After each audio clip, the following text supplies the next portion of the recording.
Hey guys, I finally get to talk about something that people have been asking me about a lot, which is what video equipment I use to shoot my videos.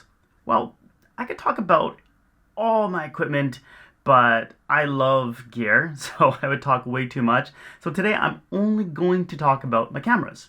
And the first camera that I got to shoot my Lifeform from videos is this camera, the Sony RX100 Mark III. Now, in another life, I used to shoot videos for my one-man video production company, and I owned tons of gear, tons of lenses, lighting equipment, audio, all the stuff. But when I moved to Japan, I found out that I was just shooting family videos. I wasn't in the video profession anymore. So I got this small camera instead. And the nice thing about this little camera is that I could really put it into my pocket and shoot anywhere and just pop it out. It does everything, right? So really nice in that way. It's a great little camera, and in fact, my first few videos, like the breakfast video, were made using that camera. So it just goes to show that you don't need a really crazy camera or camera setup to shoot videos on YouTube and have people watch it. But, that being said, it is a $1,000 camera or something roughly around that time when I bought it. So it's not like it's a cheap camera or anything like that. But I could have used a camera half the price and gotten pretty much the same quality, even lower than that if you get a used camera or something like that. So it really isn't about the camera. Now, as good as this camera is, the problem that I had with the camera was the audio. So I have these two little holes on the camera, and that's where the microphones are. It's not very big. The audio was like, So what I would do from the very start was carry around this thing, which is the Zoom H4n. And it's kind of a big device. It's bigger than my camera if you look at it, but it got good audio. Now you could go for a Zoom H1, which is a lot smaller, and get away with doing that. But so the problem I had was that I was always doing this trying to, well, let's see. I would really shoot with my right hand. I'd have the audio.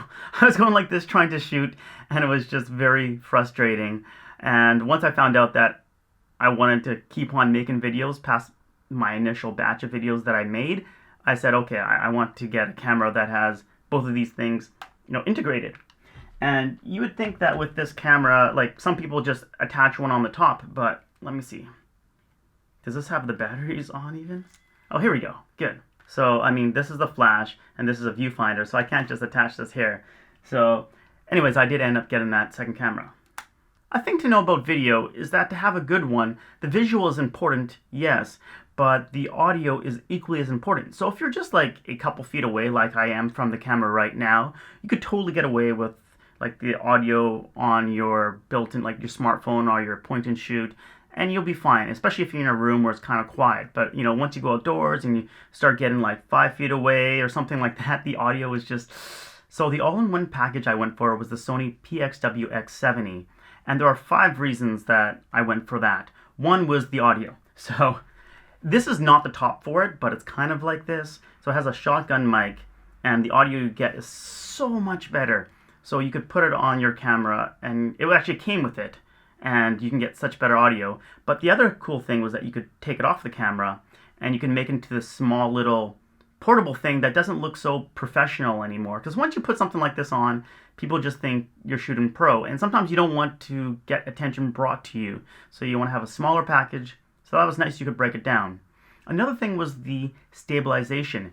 It has built-in stabilization, so when you're hand-holding, which I was doing a lot of my footage handheld, it's much better stabilized visuals. The fourth thing was the lens. I could go from wide to zoomed in all in that one lens, a range that my point and shoot just didn't have. And then another thing with the lens, it had a neutral density filter built in front of it.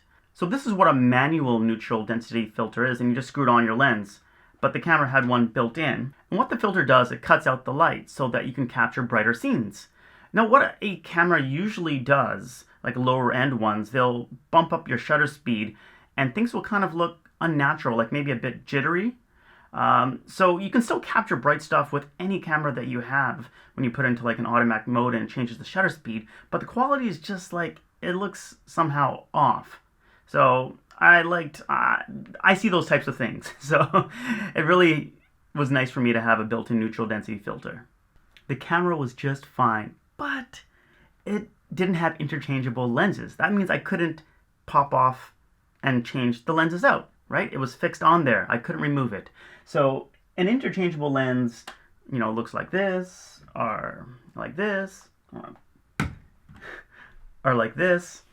And the thing about these lenses is that you can get a sharper image, you can get a better colors on it, you can get lower light, just a better looking image. And you can go from, so this is can go from very wide to, very zoomed in. So a video like my ramen video, that could never have been shot with my two previous cameras. I mean, I could have shot it, but the look just wouldn't have been the same. Why? Well, first let me tell you about the camera I got. It's the Sony a7S II. And what it has is a few things like dynamic range. And what that is that you can see stuff that's very bright and stuff that's very dark. So like say my monitor and my t-shirt, they're quite a bit, there's quite a bit of a difference in the lighting levels, and you can see them both in the image, whereas a lower quality camera, it wouldn't be able to get both these scenes as well into the same picture. It just wouldn't work as well. Another thing is that it's incredibly good at low light. It's like one of the best cameras in the world for low light. And I shoot indoors a lot, so having that low light capability is really nice to have. So I got this camera that's filming me about 2 years ago, and I don't plan on giving it up anytime soon. But one thing that I didn't realize I'd be getting with this camera, I mean, I knew I was getting it, but I didn't think I would use, is the 4K. And some people would say, well, 4K, why do you need 4K? Well, I did some tests because, got a new camera, test around with it, and once I saw the 4K footage on the monitor and compared it to the 1080p, I just couldn't go back to the 1080p image. Now, YouTube compresses your video footage a ton, and now the majority of people watch my videos on mobile devices. So they're not watching it in 4K usually, like a very tiny percentage are watching in 4K. So why even shoot it in 4K if it doesn't matter?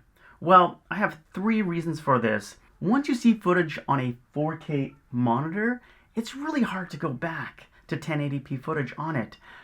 For example, I had Angela, internationally me, see some of my footage on the 4K monitor. She thought, oh yeah, it looks good.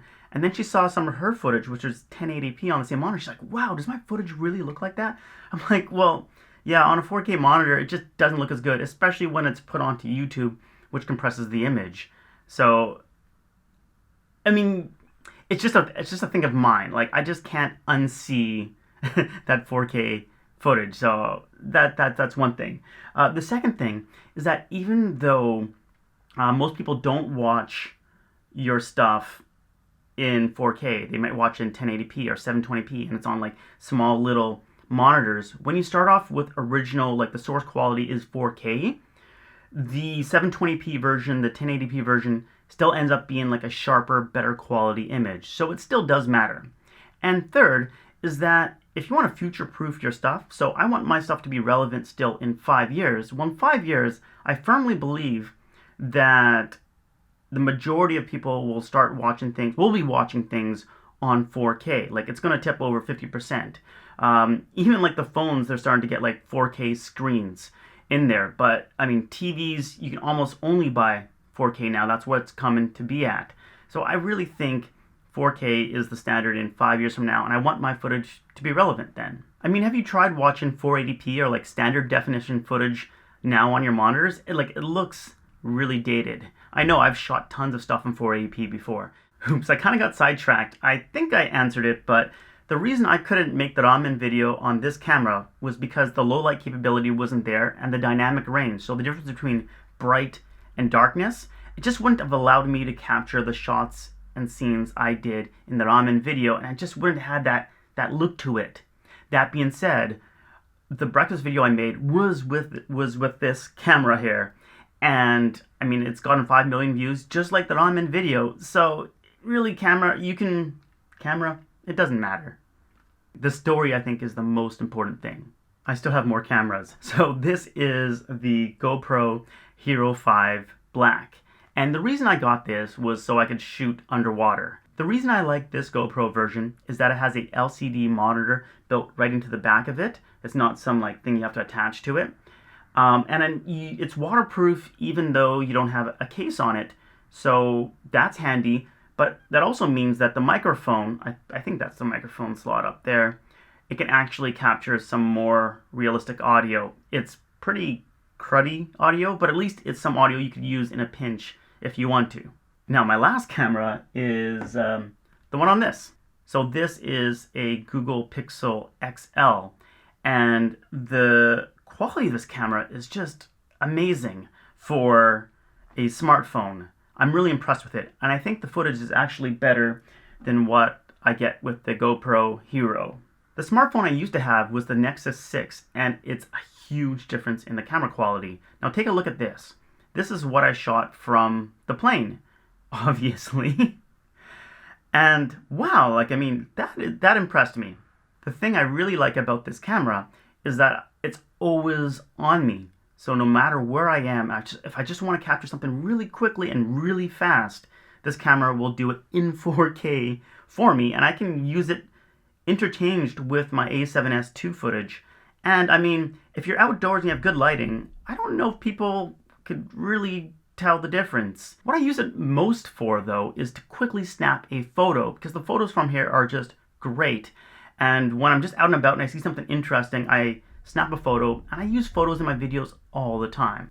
So I shot this video as the sun was coming down, and I'm using some extra lighting just to help, account for that. But I don't know how this is going to look as the time goes on if it starts getting darker. I don't know, but I think it'll be okay. But if you notice color difference, that's why. In future videos, what I'll cover is audio. I'll probably do another one on like tripods, gimbals, accessories like camera bags and things like that. Another one on lighting, and there's another one. What was it? Oh, like editing, like how to edit your videos and put an audio in there and cuts and all that kind of stuff. But that's it for now. As always, thanks for watching, and I'll catch you on the flip side.